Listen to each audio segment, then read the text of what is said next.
श्रीशिव उवाच दुर्लभं तार्णीमार्ग दुर्लभं तार्णीपदं मन्त्रार्थे मन्त्रचैतन्यं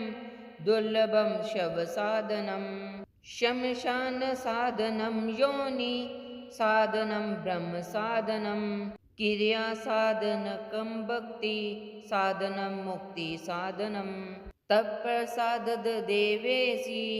सर्वाः सिद्ध्यन्ति सिद्धे। ॐ नमस्ते चण्डिके चण्डी चण्डमुण्ड विनाशिनी नमस्ते कालिके काल महाभय विनाशिनी शिवे रक्ष जगद्धात्री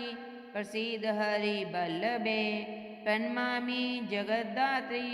जगत्पालनकारिणीं जगत्शोभकरीं विद्यां जगत्सृष्टिविदायिनीं करालं विकटाघोरां मुण्डमाला विभूषितां हराचितां हराराध्यां नमामि हरवल्लभां गौरीं गुरुप्रियां गौरवर्णालङ्कारभूषितां हरिप्रियां महामायां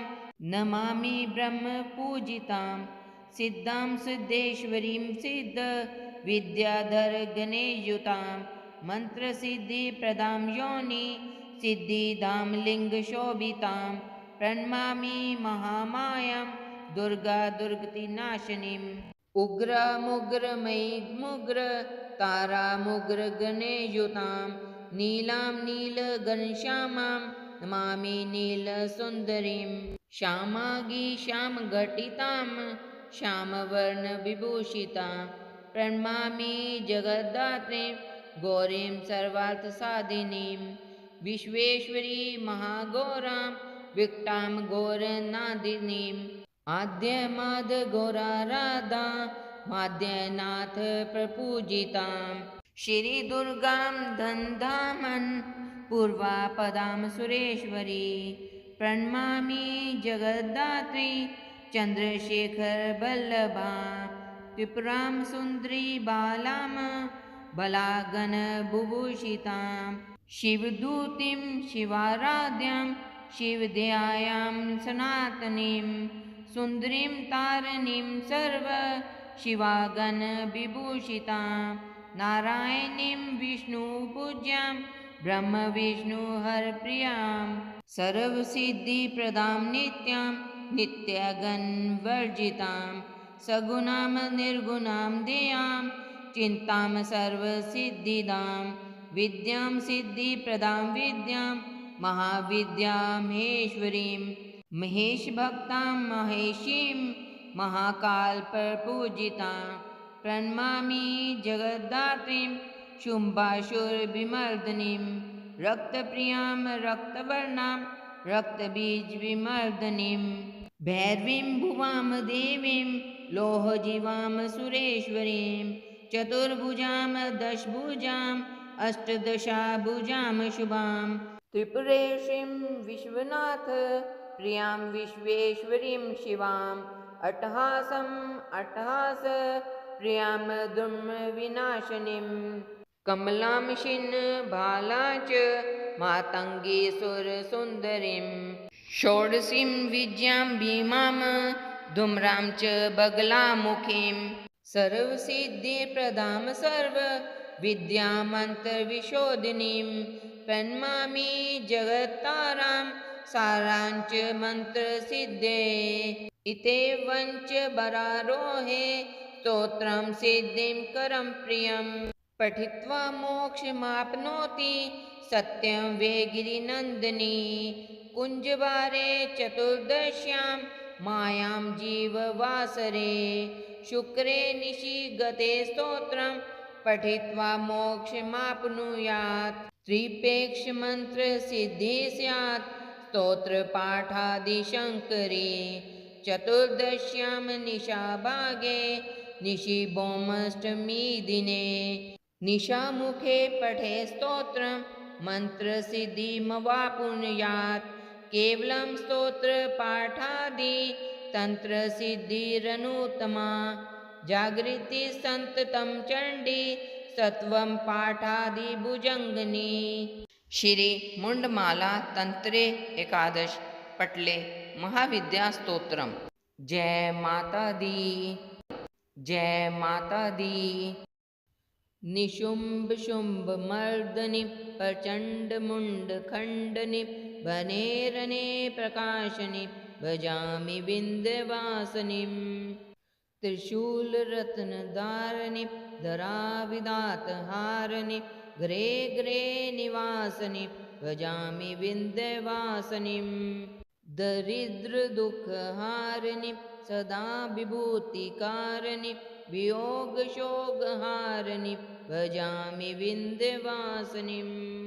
लसत्सुलोल लोचना लतां सदा वरप्रदा कपालशूलधारिणि भजामि विंध्यवासिनीं। करे मुदा गदाधरा शिवां शिवप्रदायिनि वरावराननाम शुभां भजामि विंध्यवासिनीं। ऋषेन्द्रजामिना प्रदा त्रिदास्यरूपधारिणि जले थले निवासिनि भजामि विंध्यवासिनीं।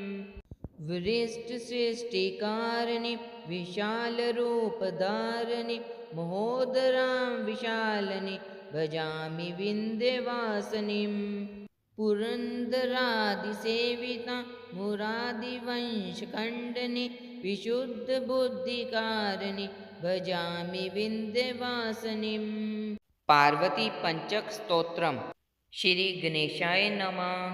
धराधरेन्द्र नंदनि शशांकमौलिसंगनि सुरेश शक्तिवर्धनि नितांत कांत कामनि निशाचरेन्द्रमर्दनि त्रिशूलशूलधारनि मनोव्यथा विदारनि शिवं तनोतु पार्वती।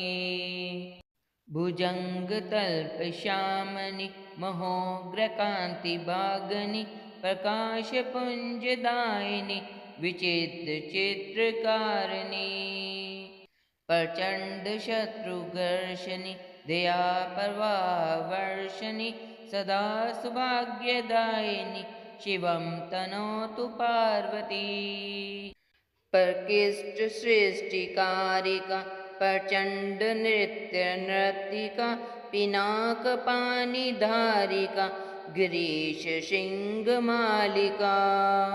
समस्तभक्तपालिका पीयूषपूर्णवर्षिका कुभाग्यरेखमर्जिका शिवं तनोतु पार्वती।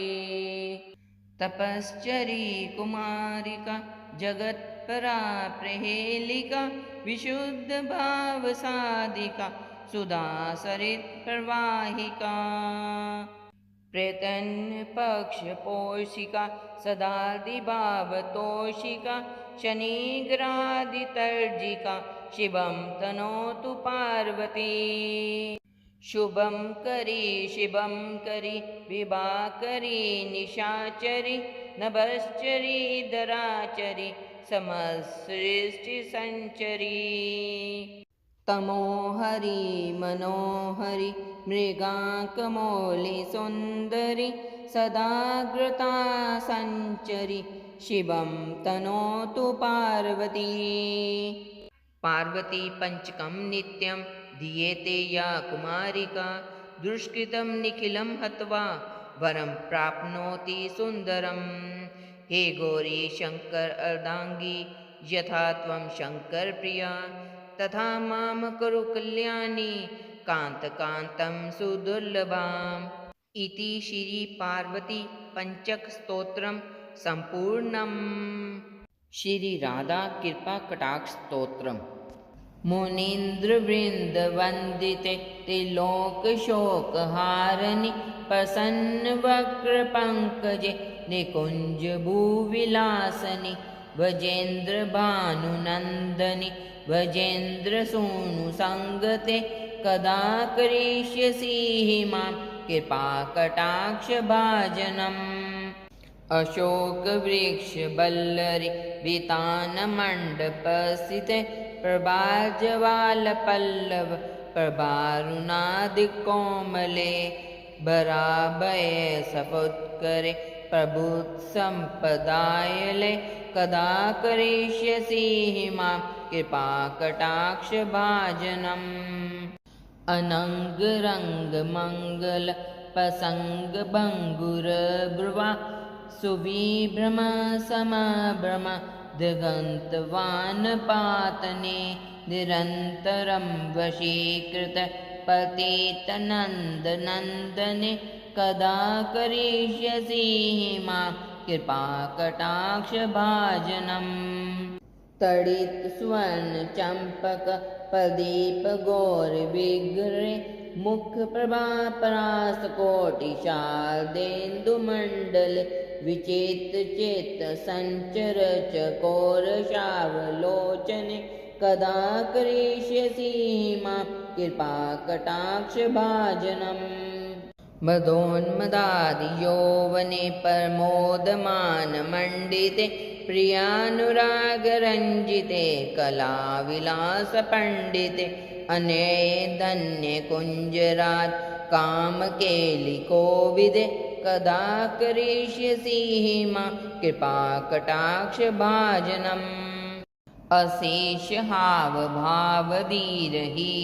अशेषहावभावधीरहीरहारभूषिते प्रभूतशातकुम्भकुम्भिकुम्भसुस्तनि प्रशस्तमदहासचूर्ण पूर्णसौख्यसागरे कदा करिष्यसि मां कृपाकटाक्षभाजनम् मृणालबालवल्लरी तरङ्गरङ्गदोलते लतागलास्यलोलनीललोचनाबलोकने ललल्लुलमिलन्मनोज्ञमुग्धमोहनाशिते कदा करिष्यसि मां कृपाकटाक्षभाजनम् सुवर्णमालिकाञ्चिते तिरेखकम्बुकण्ठगे त्रिसूत्रमङ्गलीगुणतिरत्नदीप्तिदीतिते सलोलनीलकुन्तले प्रसूनगुच्छगुफिते कदा करिष्यसि मां कृपाकटाक्षभाजनम् नितम्बबिम्बलम्बमानपुष्पमेखलागुण प्रशस्तरत्नकिङ्कणीकलापमध्यमञ्जुले करिन्दशुण्डदण्डिका बरोहसोबरोगुके कदा करिष्यसि मां कृपाकटाक्षभाजनम् अनेकमन्त्रनादमञ्जुनूपुरवसखलत् समाजराजहंसवन्निक्वनातिगौरवे विलोलहेमबल्लरि विडम्बजारुचक्रमे कदा करिष्यसि मां कृपाकटाक्षभाजनम् अनन्तकोटिविष्णुलोकनम्रपद्मजार्चिते हिमद्जापुलोमजा विरञ्चिजा वरप्रदे अपार सिद्धिरिद्धिदिग्धसप्तदागुलीनके कदा करिष्यसि मां कृपाकटाक्षभाजनम् मखेश्वरी क्रियेश्वरी शब्देश्वरी सुरेश्वरी त्रिवेदभारतीश्वरी परमानशासनेश्वरी रमेश्वरी शमेश्वरी प्रमोदकाननेश्वरी ब्रजेश्वरी ब्रजाधिपे क्षीरादिके नमस्तुते इतीदमद्भुतं सतं निशम्य भानुनन्दनि करोतु सन्ततं जनं कृपाकटाक्षभाजनं भवेत् दैवसञ्चिततिरूपकर्मनाशनं लभेत तादृजेन्द्रसूनुमण्डलप्रवेशनम् महालक्ष्मी नमस्तुभ्यं नमस्तुभ्यं सुरेश्वरी हरिप्रिय नमस्तुभ्यं नमस्तुभ्यं दयानिधे पद्मालय नमस्तुभ्यं नमस्तुभ्यं च सर्वदे सर्वभूतहितार्थे वसुसृष्टि सदाकुरं महालक्ष्मी नमस्तुभ्यं नमस्तुभ्यं सुरेश्वरी हरिप्रिय नमस्तुभ्यं नमस्तुभ्यं दयानिधे पद्मालय नमस्तुभ्यं नमस्तुभ्यं च सर्वदे सर्वभूतहितार्थे वसुसृष्टि सदाकुरं महालक्ष्मी नमस्तुभ्यं नमस्तुभ्यं सुरेश्वरी हरिप्रिय नमस्तुभ्यं नमस्तुभ्यं दयानिधे पद्मालय नमस्तुभ्यं नमस्तुभ्यं च सर्वदे सर्वभूतहितार्थे वसुसृष्टि सदाकुरं महालक्ष्मी नमस्तुभ्यं नमस्तुभ्यं सुरेश्वरी हरिप्रिय नमस्तुभ्यं नमस्तुभ्यं दयानिधे पद्मालय नमस्तुभ्यं नमस्तुभ्यं च सर्वदे सर्वभूतहितार्थे वसुसृष्टि सदाकुरं महालक्ष्मी नमस्तुभ्यं नमस्तुभ्यं सुरेश्वरी हरिप्रिय नमस्तुभ्यं नमस्तुभ्यं दयानिधे पद्मालय नमस्तुभ्यं नमस्तुभ्यं च सर्वदे सर्वभूतहितार्थे वसुसृष्टि सदाकुरं महालक्ष्मी नमस्तुभ्यं नमस्तुभ्यं सुरेश्वरी हरिप्रिय नमस्तुभ्यं नमस्तुभ्यं दयानिधे पद्मालय नमस्तुभ्यं नमस्तुभ्यं च सर्वदे सर्वभूतहितार्थे वसुसृष्टि सदाकुरं महालक्ष्मी नमस्तुभ्यं नमस्तुभ्यं सुरेश्वरी हरिप्रिय नमस्तुभ्यं नमस्तुभ्यं दयानिधे पद्मालय नमस्तुभ्यं नमस्तुभ्यं च सर्वदे सर्वभूतहितार्थे वसुसृष्टि सदाकुरं महालक्ष्मी नमस्तुभ्यं नमस्तुभ्यं सुरेश्वरी हरिप्रिय नमस्तुभ्यं नमस्तुभ्यं दयानिधे पद्मालय नमस्तुभ्यं नमस्तुभ्यं च सर्वदे सर्वभूतहितार्थे वसुसृष्टि सदाकुरं महालक्ष्मी नमस्तुभ्यं नमस्तुभ्यं सुरेश्वरी हरिप्रिय नमस्तुभ्यं नमस्तुभ्यं दयानिधे पद्मालय नमस्तुभ्यं नमस्तुभ्यं च सर्वदे सर्वभूतहितार्थे वसुसृष्टि सदाकुरं महालक्ष्मी नमस्तुभ्यं नमस्तुभ्यं सुरेश्वरी हरिप्रिय नमस्तुभ्यं नमस्तुभ्यं दयानिधे पद्मालय नमस्तुभ्यं नमस्तुभ्यं च सर्वदे सर्वभूतहितार्थे वसुसृष्टि सदाकुरं महालक्ष्मी नमस्तुभ्यं नमस्तुभ्यं सुरेश्वरी